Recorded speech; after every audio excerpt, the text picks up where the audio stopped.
Hi, I'm Tammy White. I'm the founder of the Bobby White Foundation.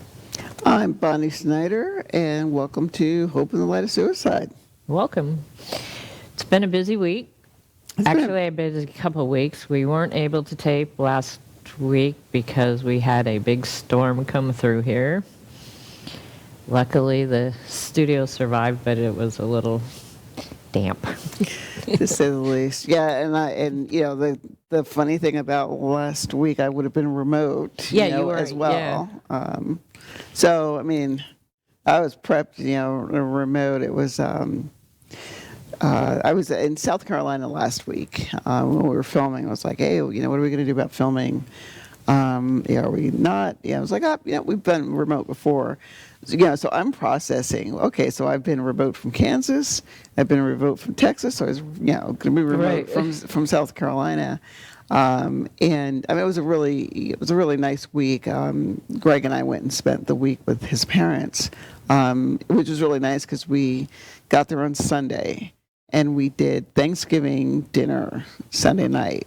All right, it's like a 7-hour drive from my home to their home. It's just exit 1 when you get into Georgia. When you cross out of Georgia into South Carolina, exit 1 is where we go. So it's like literally right there. But anyway, so we got there like Saturday afternoon. So we had Thanksgiving on Sunday, and fast forward to we had Christmas on Thursday, I think it is. Yeah. So I Thanksgiving and Christmas, early, kind of, like I said, with his folks, because his schedule's going to be crazy in December.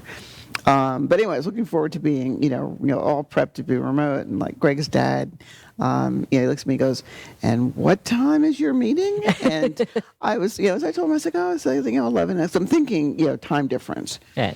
And, it's like, no, we're on the same time. So it's like, okay. So when we got there, he was like, he's all excited over the fact that, I'm going to be remote. I just want to let you know, I set up, he set up the, they have one of the secretary desks, that has the rolling top on it, where his laptop is. And he comes over, he goes, got you set up all here. So he had an area already set up for me to put the laptop and whatnot. And he's like, and I said, no, it's fine. This is perfect. I said, the only thing I'm going to do is plug in my my headset. I said, our tech guy Rob will send me a link right before the meetings, right before the filming starts, and I'll be right there on. And they're like, "Oh, we'll go outside," or they were all prepped to we'll go outside. So and I was like, "You don't have to go outside. I'm in the house. Hey, you can come on." So we're very, as you guys know, we're very informal here. I was like, "Hey, I'll put you guys on camera if you want to," but no, it was a wonderful, a very wonderul week. Did you get any of that storm coming up through there, like when you were coming home or anything? No. Whenever I, make a road trip, especially, around this time of the year, we always worry about, traffic and what kind of roadblocks we're going to do. And, this is the second time I've gone, on this road trip with Greg, second time meeting his parents, or, going to spend time with his parents, this time a little longer, because we went last Christmas. But anyway, we always leave, like early in the morning, and then we'll stop midways, 3 hours in. 'Cause like I said, 7-hour trip. So 3.5 hours in, we'll stop, do lunch and whatnot, and then, drive the rest. But we were blessed, and no traffic, no real slowdowns. We kind of expected around the Atlanta area it would get crazy. Yeah, Atlanta.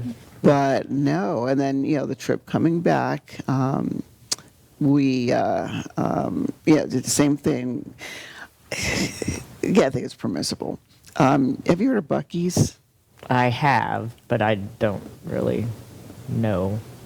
Oh my gosh! So if people think Buc-ee's truck, it's not a truck stop. I mean, Buc-ee's is an experience to say the least. I'd never heard of Buc-ee's until 2 years. Oh yeah, 2 years ago, when I did my trip up to LJ, to the mountains. They were like, "You got to go to Buc-ee's." I was like, okay. To Buc-ee's. Amazing barbecue. I mean, the place is massive. So that's our halfway mark. So we'll stop at Buc-ee's for lunch and do some shopping and then drive on in. So yeah, we did our Bucky stop and whatnot. The other thing, while I was there in South Carolina, we drove up to North Carolina to the Biltmore Mansion. Yeah, I saw those pictures on Facebook. God. Oh my God, that was an amazing place. Oh my gosh, it was, very. It was an experience. I mean, it was beautiful. Just looking at, the architecture and the furniture, and just learning the history about it, and who has a swimming pool in their basement? It's like we're looking at this huge, like swimming pool, and as it's a guided tour. It takes like Right. an hour and a half to get through. But, as they're talking about the swimming pool, you're hearing, I forget what her title is, but she's like, if you're asking, do we fill the pool, and then the answer is not anymore. It's like, what I say, they said it was a few years back, they had a party and they filled the pool up. And, everybody went to bed, that night and whatnot. And they got up the next morning and went downstairs and the pool was empty. And it had drained into the sub-basement. So they're like, yeah, the pool leaks, so we won't be using it anymore. Wow. But, just, it was, like I said, it was a very, really nice experience. Well, that's cool. So, yeah, I had a blast. Good to be back at the set, though. Yes, and plus we've had a lot going on this week since you returned. Yes. Sunday was the Pasco Out of the Darkness Walk at Sims Park, and I was one of the speakers. I made it through. My sister-in-law did tape it, but she put it on my Facebook page, and I don't know how to get it anywhere else. But do you have any of those pictures? Yeah, there's me talking. I was afraid I wasn't going to get through it because when I would talk at home, I couldn't get through it. But we had our table set up for the foundation, and there were a bunch of walkers. Didn't have the turnout as we have had in the past. That's my sister-in-law, Mary, who we've had on the show before. She's always been very supportive. So, but it was a good day for it. Actually, by the time Thunder was there again. The eagle. Yes. She is something else.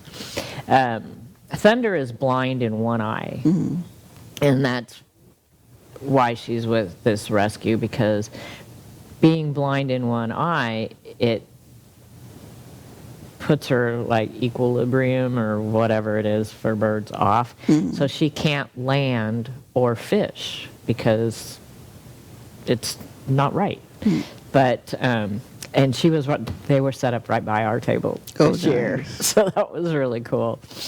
So yeah, a beautiful bird.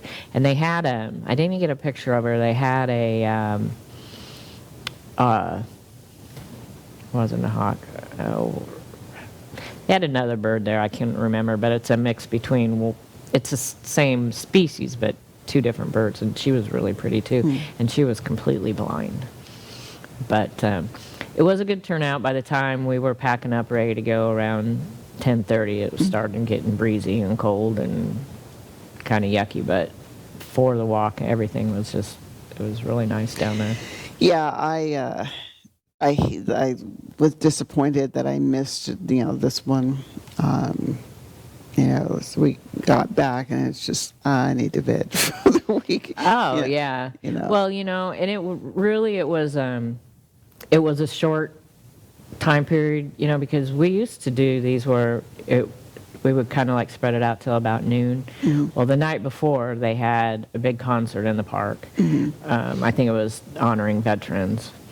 They did not clean up. The girls, when they got there early Sunday morning, had to clean up the park for our event. And when I was going down, I went down about, between 7 and 7:30, and it was starting to sprinkle. And I was like, oh no, please don't rain. And I see all these big clouds that look like rain. I'm like, just stay away until after. Got down there, everything was fine. It got all set up, and yeah, we were out of there by 10:30 or so. Yeah, what I find, especially, when I think of Sims Park, with the rain, it's like, depending, on the event, because some of these events people are really, really super passionate about. The rain doesn't keep them away. Because I think No. about when Well, we did the recovery walk. Yeah. And we had like, Oh, you guys had the deluge. downpours You're and right. whatnot. Right. The people were still there. Folks were walking in the rain.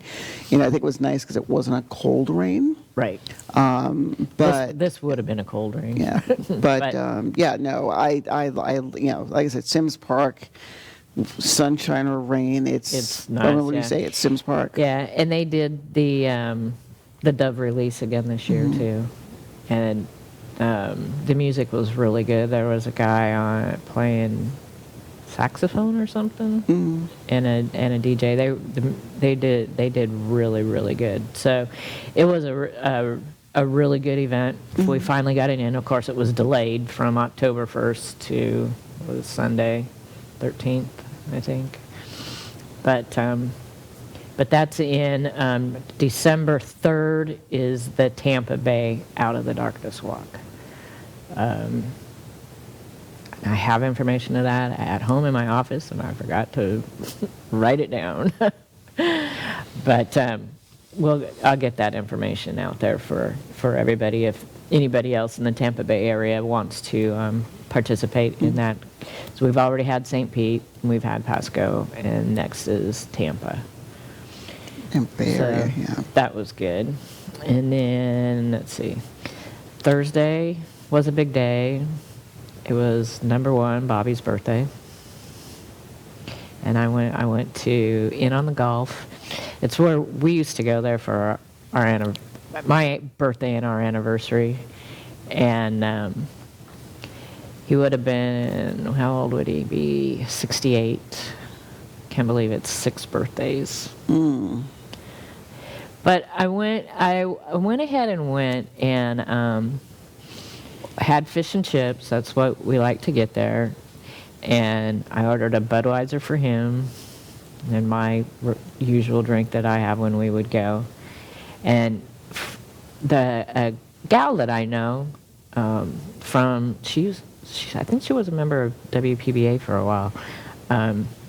She was my waitress. Oh, nice. So it was really nice because even when I go there, it's one place that I can go that Bobby and I would go to that I don't get sad because it's for years back, friends of ours, we would all get together once a month and go out to dinner, and whoever's birthday it was, they get a pick, And we went there quite often. So that's one place that I can go that doesn't make me sad. And sit out there and look at the Gulf of Mexico, Now, the breakfast place by my house, I can't go to. I can't. But, so anyway, so it was his birthday. And then that evening was the Nope Candlelight Vigil. Oh, my goodness. As we were, setting up, or as we were thinking about the vigil and what happened last night. So last night at our Pasco-Hernando State College was our Nope Candlelight Vigil, sponsored by ASAP, Alliance for Substance Addiction Prevention. And there's a picture of our wall. The funny thing about this wall, every year, as the planning committee, as we get ready to do this vigil, we all have specific tasks, that we do. And I've always, all the time that, Rob, can you go back to the wall for a second, please? Thank you. So I'm in charge of setting up this wall, every year.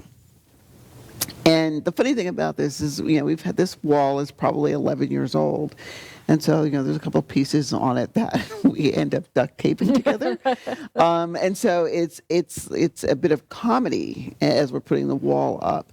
But every year, people send in pictures of, their loved ones and whatnot. And I'm trying to remember when I took this picture. But of course Patrick's picture, is on the wall. interesting thing about the wall and the picture, and I'll talk about this in just a second. Rob, you can go to the next slide, or the next picture. Thank you, sir. Randy Grimes. He was amazing. So Randy is a former NFL player. He played for the Tampa Bay Bucks, which, okay, I won't hold that against him. Now, come on. He played for the Bucks for 10 years. Yes, he did. Yes, he did. But, Randy is a very, very dynamic speaker. And his message, where he talked about becoming addicted to, pills, from all the injuries that he sustained on the field. And, he talks about, like his life has always been football. It's always football. And he was like, it was football. That it was nothing but football.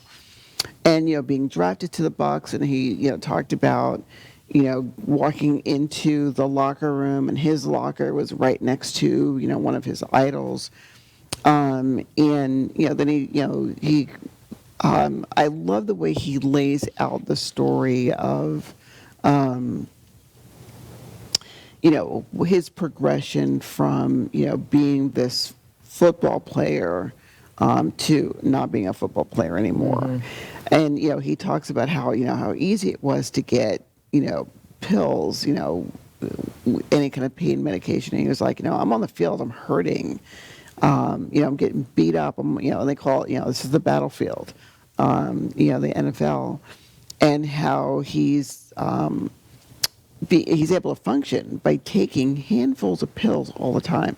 So of course for me, being in the substance, addiction and, substance misuse arena, of course, I'm like riveted to the story. And I've heard this, I've heard this, him speak before.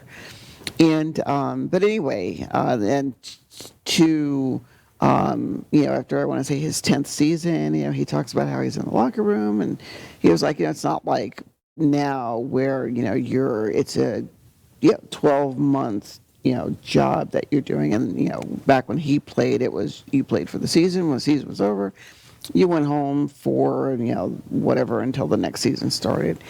And he was like, you remember, he's putting his stuff in his, cleaning out his locker, and the coach at the time, just walks by him and says, we will no longer be needing your services, and just walked out. And, he's like, he talks about just how like he was that. stunned. Is this how it ends? Yeah. Is this how my NFL career, wait a minute, 10 years of blood, leaving blood on the field, and, he was the center of importance, and this is how it ends. And, so again, the journey that he took us on was, like it was the edge of your seat, like you never lost attention, whatnot. But in any event, I had the opportunity to talk to him before the event started, and I looked at him, I said, I've met you before. And, and I kind of reminded him we met at another event that DEA put on. Right. And I said, I remember hearing you speak then. I said, so, I'm really excited, that you're here doing, this. And I said, I talked to him a little bit at ASAP, at the event that I was at before. And he was like, oh, we got to talking and whatnot. And at NOPE, we have, before the event, we have the event broken out into, 5 to 8, so it's a 3-hour event. But the first portion of it, there's a slideshow that shows on the TV screen that has pictures of that people have sent in to us, people that were lost. And so Randy and I are talking, and as we're talking, there's a collage that's Patrick and myself and whatnot. And I just looked at Randy and I was like, that's my son.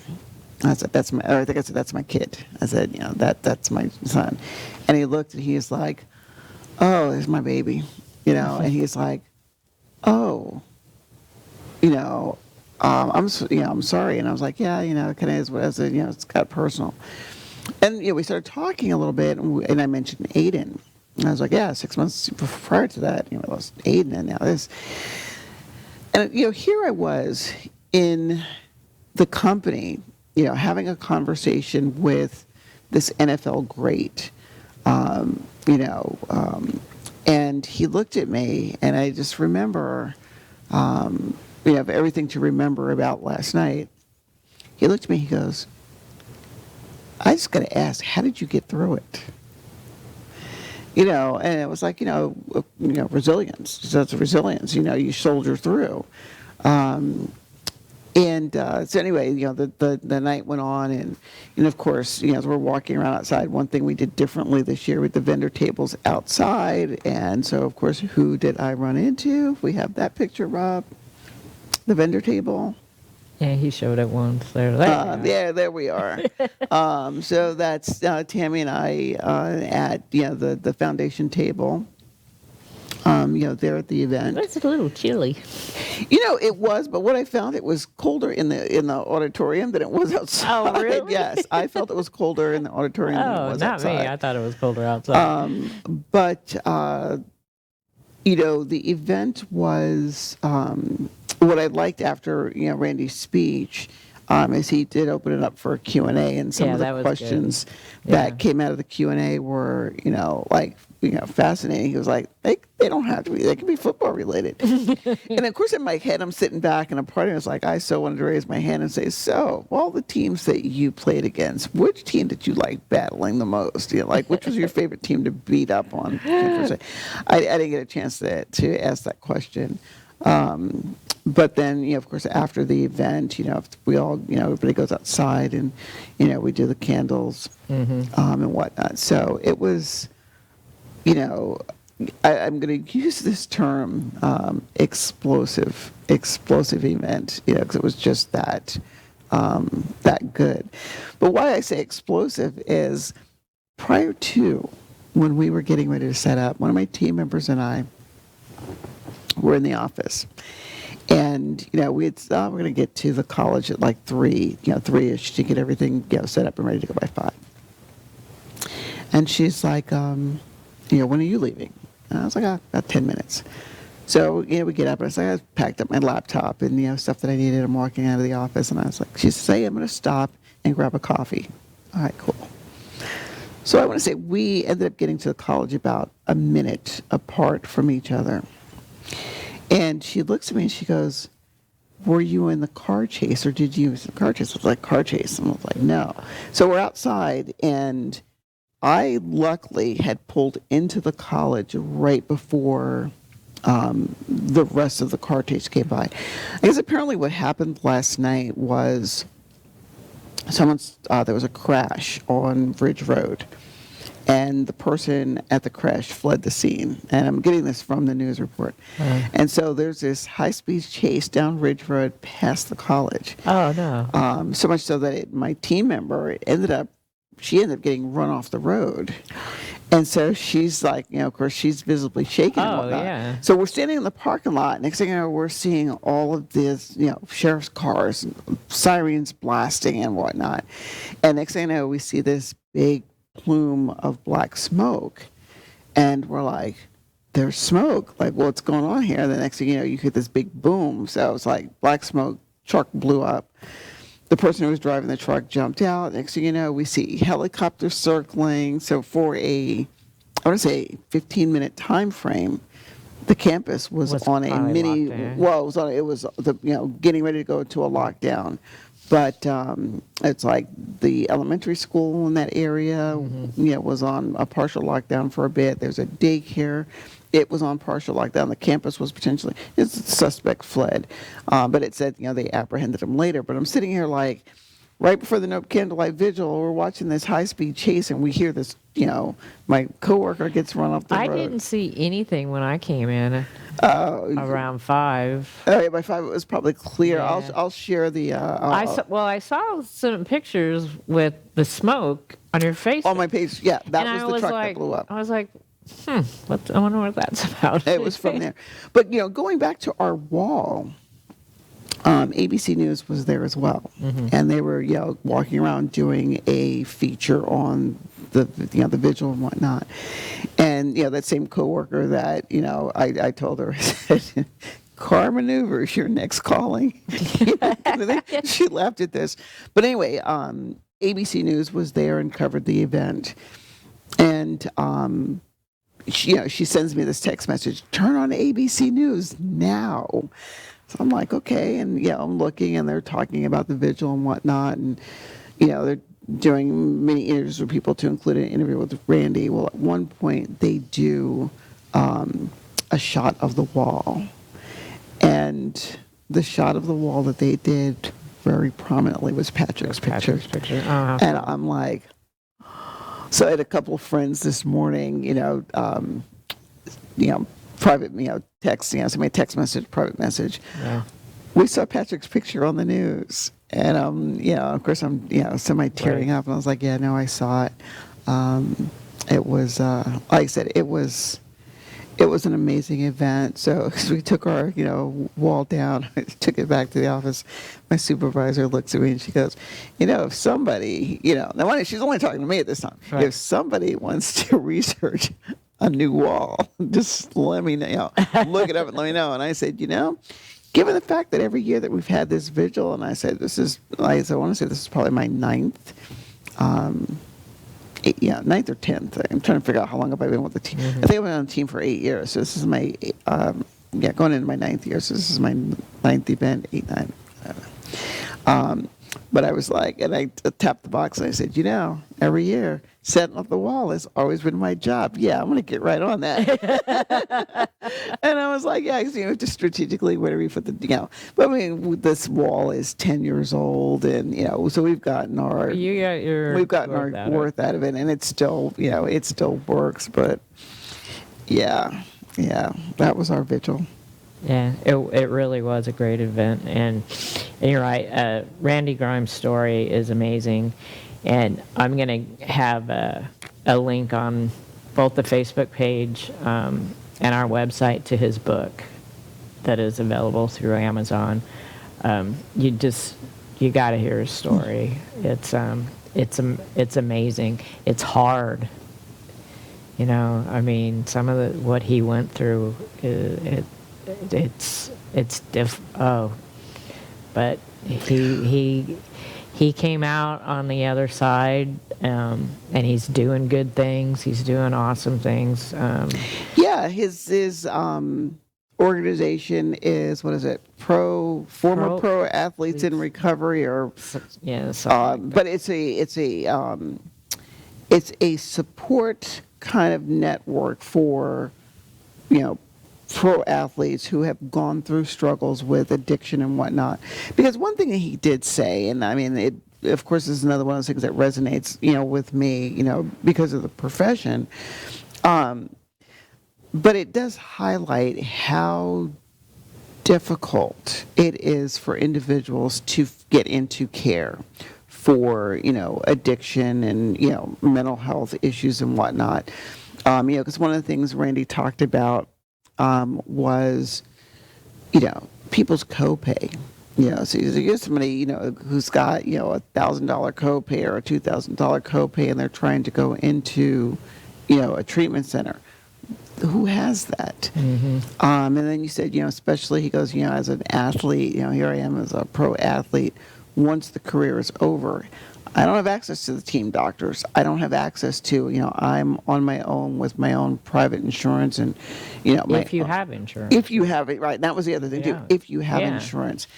And so the other thing he said, and again, that I thought was powerful, is as he's putting this together, or forming, this organization of his, he's like, not only did, a lot of people, in the NFL raise their hand, he goes, next thing I've got baseball, I've got hockey, I've got all of these other organizations, all raising their hands. MMA, he goes, there's not a sport that is not involved in what he's doing. And I'm like, just amazed. And then he says, people, I found it humorous on one hand, but then I know it wasn't meant to be humorous, where he was like, sometimes, some of these athletes have all of this disposable cash on their hands. And it was like, okay, instead of, spending this money on, a car or, partying or whatnot, hey, let me throw some money into this organization because, let's think about it. And we've talked about this in terms of, whether it's addiction, mental health, suicide or whatnot. There's not a class of individuals that is immune from, No, there's not. from this. And so, he was like blessed to have these people. Well, help out. I think he mentioned too that like with the NFL, when a lot of these players get fined for That's what it is. stupid, Yes. That's what he's talking about. The money. It's like that money it gets funneled into his foundation or his organization so that they can help these athletes get into recovery. And one of the things that I thought that was very interesting that both came out of what you guys do and what Randy said is the hardest part is not really going through the recovery, in-house or, whatever, going through that. It's the transition. Right. And that's where a lot of people get tripped up. And then he brought up a valid point, and there were a couple people in the audience during the Q&A that brought up that very thing, and I get it, because if you sit back and think about it, we can equate it to, I think, almost anything in life, is that, when you look at, recovery and whatnot, okay, well, first, you're dealing with the, addiction issue. Then it's like, okay, you know what? I really need, I need help. I really need to address this.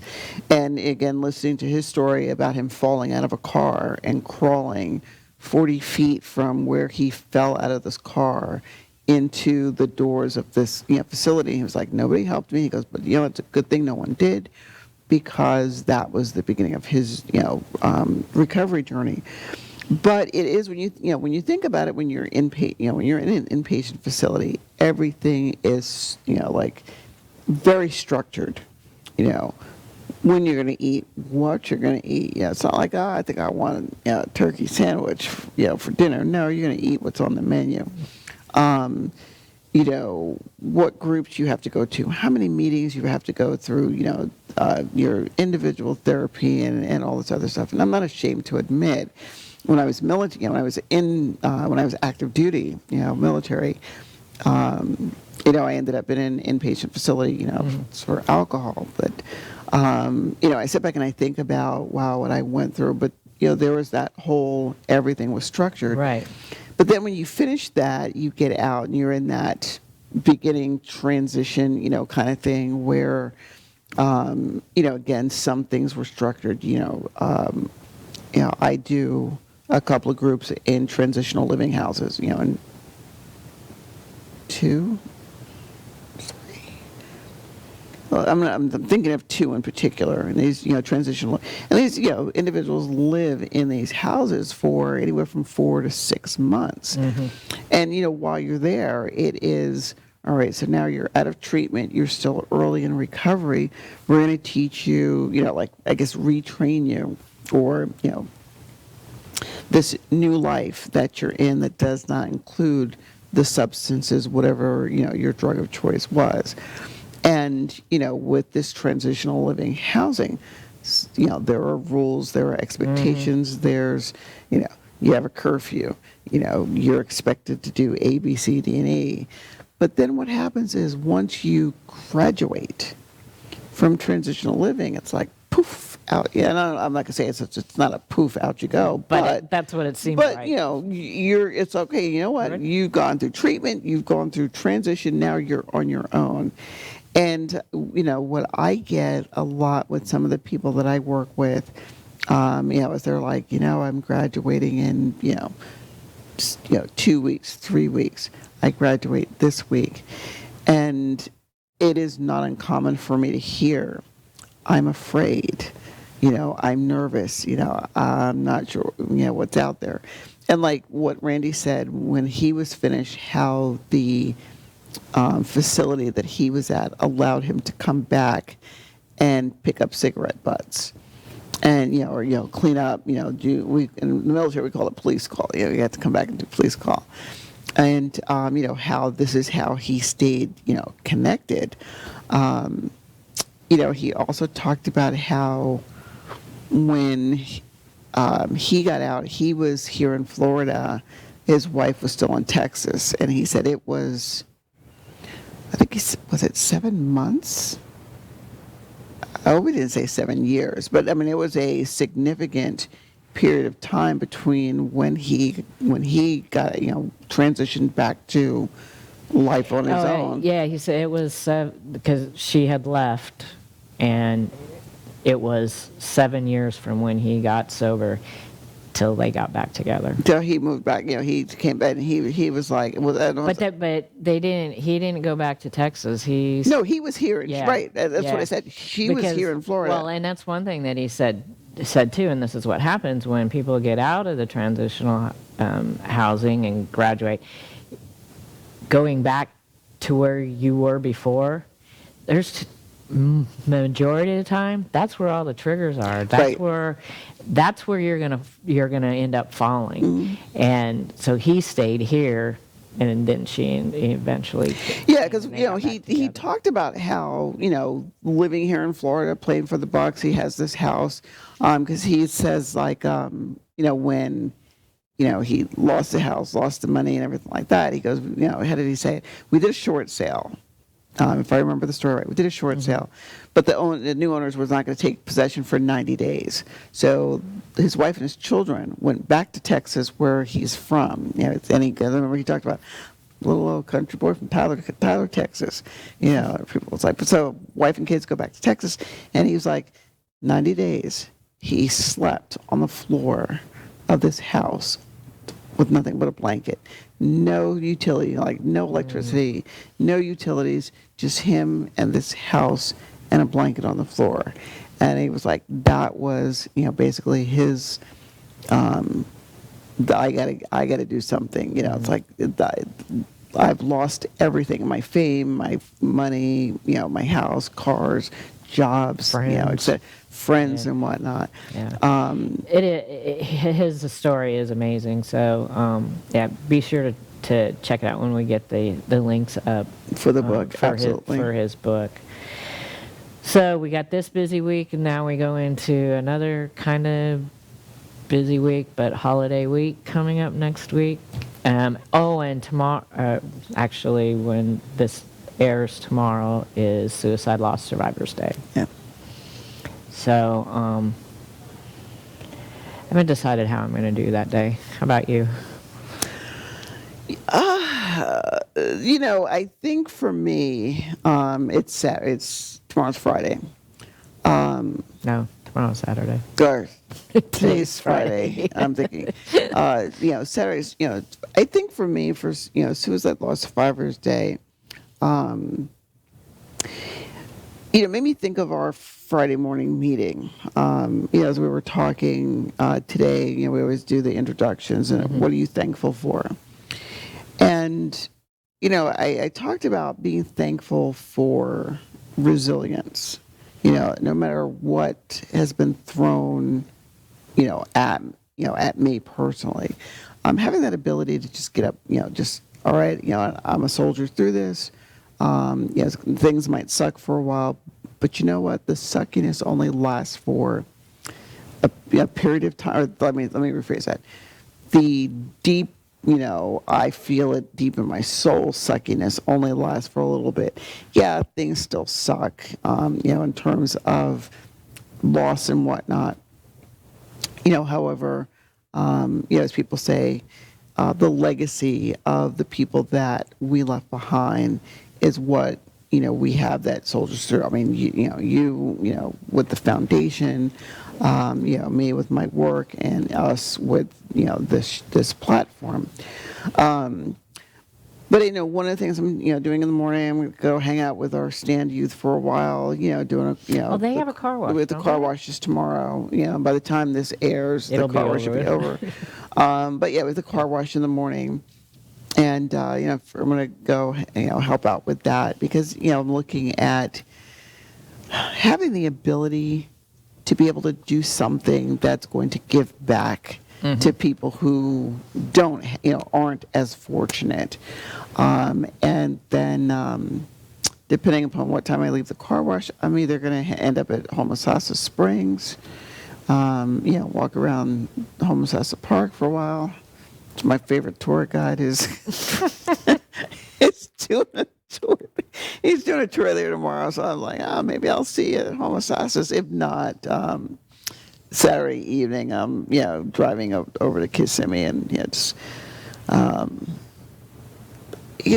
there's something about, I don't want to call it self-help, but taking time for yourself, doing these resets.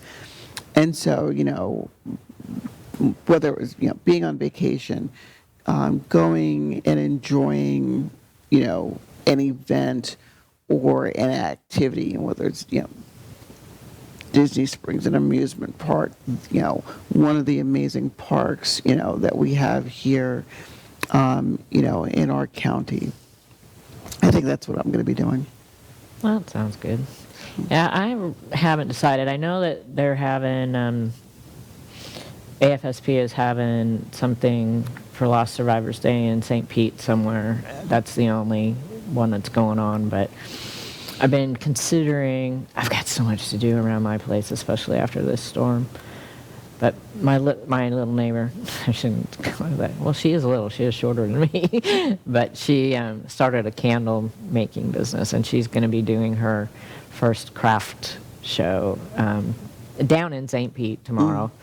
So I'm thinking about going down there and just to support her. And one of the artists that that I represented, Neil Adamson, who passed away in August. That he lived in St. Pete, and so I think I might stop by and visit with his wife a little bit. She's very sweet, and I haven't been able to visit with her since Neil has passed. And Neil's artwork, by the way, some of it we have is still available. It's hanging at the Hilton Garden Inn at the Suncoast in 54. If anybody wants to take a look at it, he was an awesome Florida watercolor artist. I mean, he's got awards past the United States, world renowned. So, I may be doing that. Or, like I said, there's plenty of yard work to do. That who's supposed to be here doing that? Me, I'll probably be in the garage for a little bit. It's a mess. Well, we had started our new book, Healing Your Holiday Grief. And we had got into the understanding the 6 needs of mourning, but I don't think we got through all those. Do you remember? And then you didn't even I didn't bring my book today. Yeah, I have a ritual in the morning. I go to a morning meeting, or a morning work meeting, and then I usually go back to my house. I didn't go back to my house. I went to my office instead and came straight here, and I was like, oh, no book. Okay, then I think this is what we're going to do. We don't have a whole lot of time left, but we have some time. What I'm going to do is kind of skip what I think we missed with this 6 needs, and we'll come back to that next show. So the next one, which is number 15, know that grief does not proceed in an orderly, predictable stages. And we know we've talked about that a lot. Through the needs of mourning are numbered 1 to 6. Grief is not an orderly progression towards healing. Don't fall into the trap of thinking your grief journey will be predictable or always forward moving. This holiday season, you will probably experience a multitude of different emotions in a wake-like fashion. You will also likely encounter more than one need of mourning at the same time. Be compassionate with yourself as you experience your own unique journey. And I think that's very applicable, especially this time of the year, because what we find, not only from a loss survivor's perspective, but when I think mental health as a whole, depression rates and sometimes suicide rates tend to increase around the holidays, because unfortunately, as individuals, we think of, well, everybody else is, happy and joy. What do I have to be happy about? Other people are celebrating, with their loved ones and whatnot, and I don't have a loved one, to celebrate with. Or when I think of, if I look at it from a military perspective, how many Christmases, and if I personalize it just for a second, I think, how many Christmases did I miss when I was on active duty? How many times would I have loved to have been home with my family, but I wasn't? How many? A lot of times there was a choice. The MOS, the military occupational specialty job that I had in the military was one of those 20. I was military police. So it's like you're on duty all the time. It's not like other jobs that were 9 to 5. And when you sit back and think about individuals who are first responders, or police, or people that work in the hospital, often have to think about, well, which holiday am I going to work? And we usually did it if you had children, you got Christmas off. If you were single, you worked on Christmas. And you were off on New Year's. And if you had, children or whatnot, it's like, oh, you're going to work on New Year's, but not, it's kind of right, vice versa there, or, back and forth there. It's like, well, my kids are older. Not going to do Christmas and give me New Year's. But things like that, when you factor in all of these things that to some people are like, well, that's not really a big deal. It unfortunately increases the rates of depression and, exacerbated, mental health issues. So I think it is important, as Dr. Wolfelt says, that you are, compassionate with yourself, that you give yourself, that empathy, that you're able to recognize that, grief in whatever form that you're feeling grief or depression or, mental health issues that are going to come in, different waves, different, it's going to look for some people exactly the same. For other people, it's going to look exactly different. Regardless of how it looks, it's important to understand that it is personal to you. well, that's what his little carpe diem at the end of this little thing is. Has anyone told you that you are in this or that stage of grief? Ignore this, usually well-intended advice. Don't allow yourself or anyone else to compartmentalize your grief. Absolutely. And I mean, I should say, for the master himself, he said it. And what I think, in that, where I love the advice that he gives, and that don't let people tell you where you are in grief. At the same time, I think it's important that you recognize and acknowledge the well-intention of the person who's attempting to do that.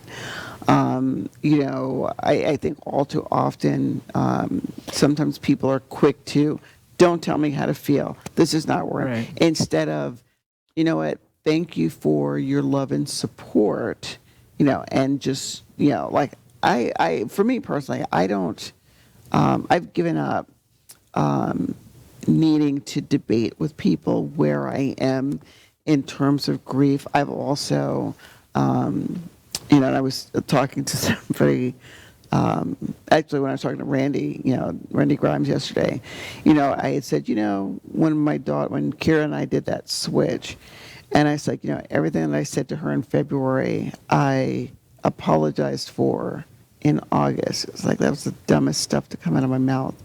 And so, being able to recognize whether it is ourselves, because even us in being loss survivors and doing what we do, there are times that we say things that are well intended, but not always well received. And I think, again, if we look at what is the intention of the person Right. who's talking to you. Well, for the most part, that's true. I wouldn't say it's always true, but I'd say for the most part, yes, that's true. And it depends on where the people are in their grief, and you don't know if it's not you. I met with a mother the beginning of the week. It's only been 2 months since she lost her daughter. And it's just so heartbreaking. I mean, and so raw. And it's just, and no matter what you say, it's, number one, she's probably not going to remember half of it, down the road.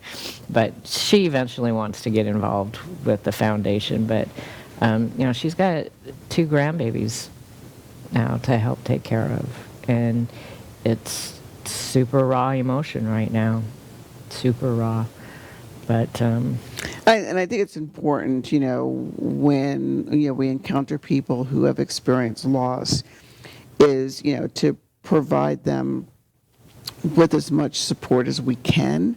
But I think it's equally important to understand and recognize the boundaries that they may set in terms of how much support and whatnot do they want at the time. Because I think sometimes we can become, too smothering. Right. Well, and I think some of the people that we have that have been introduced to our organization, they're very good at that. Mm-hmm. And, we kind of hold back a bit, and it's, if we're here. Because I have had a couple people that have reached out, and we'd had appointments set up, and at the last minute they cancel. Mm. And I'll just, I'll wait a few days, and I'll text, just, hey, I'm just checking in, making sure you're okay. If you still want to meet up, we're available. And if I don't hear from them, I'm not gonna bug them. I know how I would feel, But I think a lot. At least the people that we have been dealing with, and there's still a lot in the community within the time period that we have had the foundation, there's a lot of lost survivors out there who have been introduced to us, and there's nothing. But they're mostly on the side of they don't want to talk about it, they don't want to deal with it. They're not there yet. And, it goes back to everybody has to deal with it in their own way.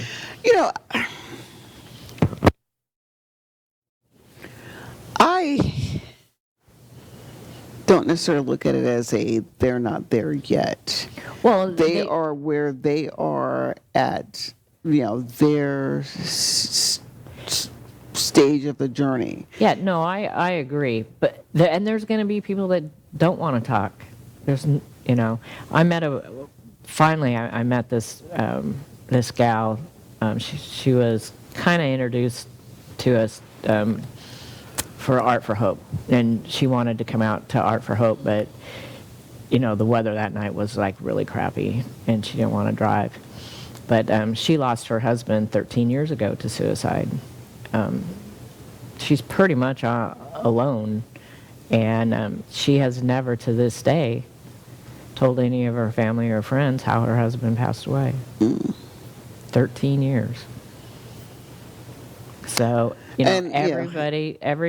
everybody's got to do their journey their way. Oh, absolutely. And I think, as we continue with, messaging and, whether it's this platform or others, again, it's something else that, came up last night at the Vigil, and is always in the forefront for us, is this issue of stigma and how stigma affects, changing the language as it relates to, whether it is, addiction, mental health, and suicide, because there's still, so much stigma. I was listening to this woman, talk, and she goes, I'm an addict, my mom's an addict, my dad was an addict, and whatnot. And I didn't know this woman from Adam. I looked at her and I said, can I say something to you for a minute? I said, the first thing I said, you don't know me. I don't know if I introduced myself or not. I said, but I want you to change one thing that you just said. I said, you are not an addict. You are a person that suffers from the disease of addiction. And she looked at me and, she kind of teary-eyed. And I was like, please do not ever refer to yourself as an addict. We need to change that language, because there is, you're not, there's nothing negative about, the same thing, I had cancer, okay? Does that make me flawed? No, I'm sorry, I'm a person who dealt with cancer. Right. Anyway. Well, we'll get back to this book, and I did want to mention too, we're putting on a suicide prevention program at Our Lady Queen of Peace Church on December 1st at 6:30. It's open to the public. Anybody's welcome to join us. You're going to be there? I am right? going to be there. I've been voluntold. That's how it goes. So remember, please put these very important numbers in your phone. Have them readily available. It's extremely important. You just never know when you're going to need them. And our quote, behind the cloud, the sun is still shining. Right? I like that. Even though whoever put that quote up spelled shinning. Oh, I There's did two- it. Did I write no, that wrong? Oh, I no. don't know I was like, I don't know who wrote that. Oh, one, I copied it from something else. Well, I'll have to go in the other thing and change it. Anyway, But it it's is. still- We know what it was saying. So- But just remember, guys. Yeah, remember, there's There's always always hope. Thanks.